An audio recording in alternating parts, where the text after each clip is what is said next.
Thank you to Alistram for being subscribed to the channel. Sorry if I said your name wrong, hopefully not. Side note, why no profile pic, man? Come on, man. It's so... You gotta give it your personal touch, you know, man? But thank you so much. Really hope you enjoyed the content. Hello, my name is Dr. Shambles, and today this is going to be a very simple deck breakdown of the deck that I'm gonna probably be maining on EB02. In OP09 and OP10 I was maining the purple Luffy, but on EB02 I think, well, according to the meta, I think this deck can be my main. I will definitely put more effort into it, and because I'm kind of tired of the purple Luffy, so yeah, I think I'm gonna give this a better, bigger try, and so because of that we're making this video. So I'm gonna tell you guys about the strategy that I use and the reason behind the cards that I use. Now, the strategy of the red purple Luffy is very simple. You want to ramp as fast as you can to, at the very least, 8 Dawn, so you can start abusing your leader ability to ramp 1 Dawn. Usually what you do is you try to get to 8 Dawn, and then you start dropping your kids, and if you ramp 1 thanks to your leader ability and be at 9, you drop your Linlins or Luffys, or if you can, dragons. For that, what we do is we use I use actually the elite performer disaster. I use It's to Die For. I also use Orojuro, and I use 2 Bond Clays. Most decks use 4 Bond Clays, I only have 2, and there's other reasons why I actually wouldn't go up from 2. I am already a very big late game deck with all of these big bodies, and so I don't really need a body that can copy an opponent's power. So I already don't need as many copies as I would of Bond Clay. And only that, we are playing the Don Quixote Rocinante, which is a card that lets us get some consistency with our strategy. So you want to see as many of these events and ramp as you can on early game. With this deck list, I particularly like to go first because we have a lot of search. We have Nami to search Zorjuro, and Zorjuro can ramp us. Also, It's to Die For can ramp us. So these 3 cards are very good on going first on the curve play. So yeah, and once we ramp with the events or whatever, Rocinante will start making us trash these ramp events to draw 2 cards, which hopefully will be our kids and our Linlins and our late game bodies.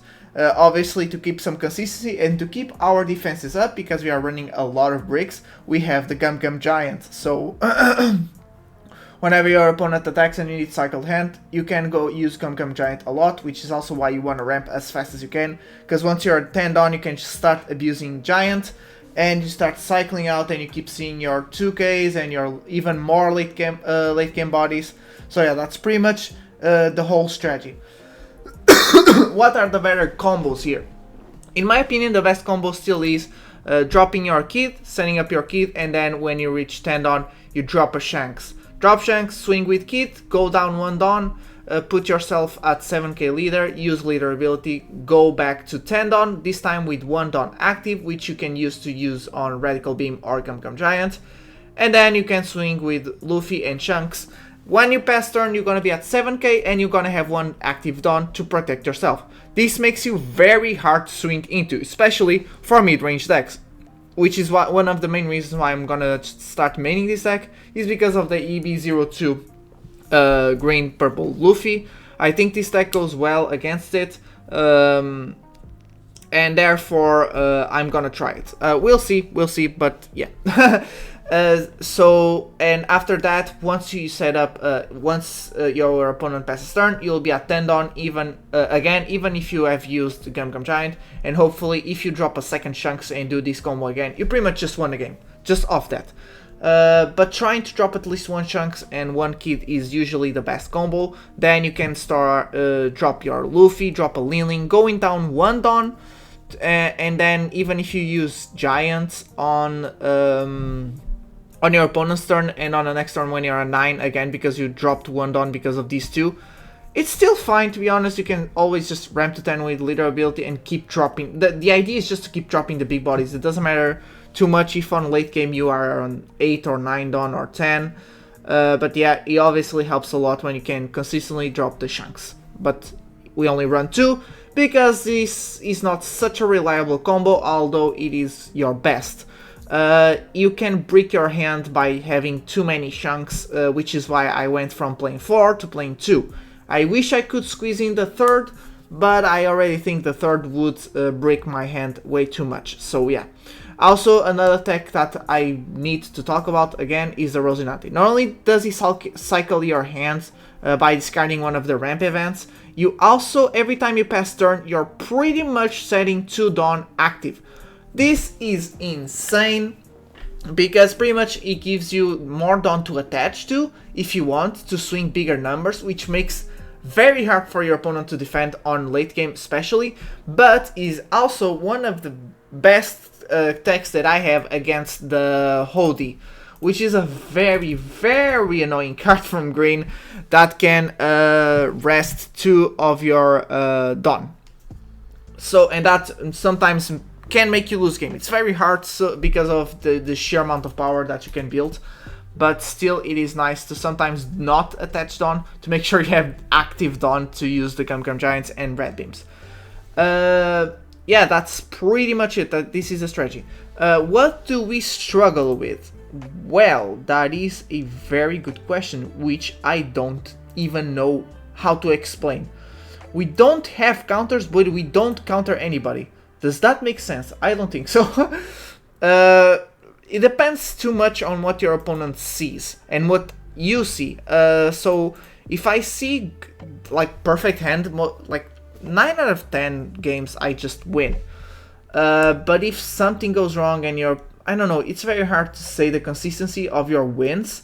I think that's the biggest weakness of the deck, is sometimes you may break on cards in hand and for some reason you're not seeing the cycle, which makes you lose super fast, and sometimes you just see everything you need accordingly and you just stomp your opponent. One deck that does come to mind that may actually counter is the Robin. The Nico Robin, and maybe the Yamato. Maybe the decks that rely on their leader swings do counter you because they are not really dependent on building board. For example, Yamato can almost finish you in like 3 turns if she somehow managed to just attach Dawn and swing, and we cannot counter at least one of those swings. And Robin with the banish is extremely annoying to deal with. The rest, pretty fine, so yeah. Oh! Maybe Law, because Law has the kid, the Fortress Kid, sorry. Actually, I don't know. I don't know if Law is 1. Actually, I'll take that back. I don't know if Law is actually 1.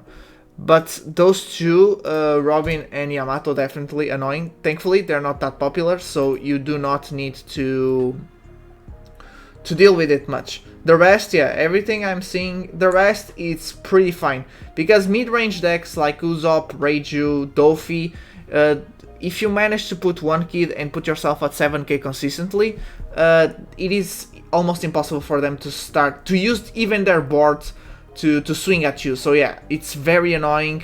And then if you drop Shanks, it's just game over for them. So if it's a mid-range aggro deck, you make yourself a 7k, it's usually how you counter their entire board and then just starve. And when it's more late game, like I don't know, yellow decks normally, maybe an L, you pretty much can play it slow and just build board, and then in one turn just threaten lethal.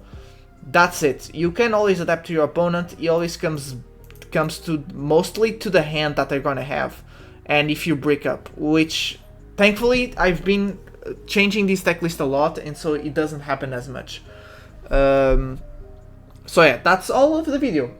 It's a short video. It's just showing this deck is not new. I know. I'm not going to be playing the EB02 Luffy, which would be the natural evolution since I'm playing Purple Luffy and this one. So getting the cards for EB02 Luffy wouldn't be that hard. but I kind of want to save all my money for Purple Kata on OP11 and Kuzan, the blue Kuzan, on OP12, just like I said, because I just think those two characters are more interesting than EB02 Luffy. Although I gotta admit, EB02 Luffy is straight up broken. So yeah, but thank you so much for watching. If you enjoyed, leave a like and subscribe, and I'll see you all in the next video. Goodbye!